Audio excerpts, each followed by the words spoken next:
In what name do you think John the Baptist used when he baptized Jesus?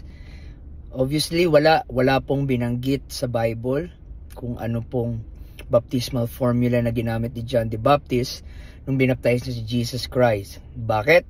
Una sa lahat, yung bautismo ni Jesus Christ ay hindi para sa kapatawaran ng kasalanan dahil wala siyang kasalanan. No? 1 Peter chapter 1 verse 21, yung bautismo ni Jesus ay hindi katulad ng sa atin na sinabi sa Acts chapter 2 verse 38. As a matter of fact, hindi nga niya kailangan mabautismohan Hindi naman niya talaga kailangan gawin yun.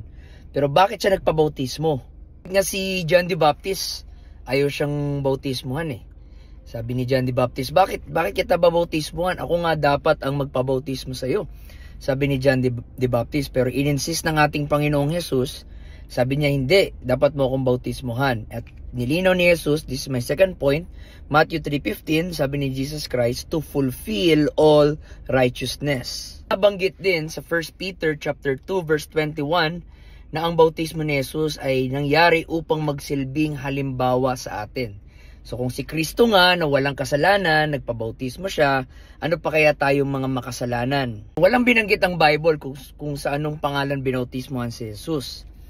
Wala rin binanggit sa Bible kung anong baptismal formula, name ang ginagamit si John the Baptist. Wala po. Aside na ang purpose lang ng bautismo ni John the Baptist is for the purpose of repentance.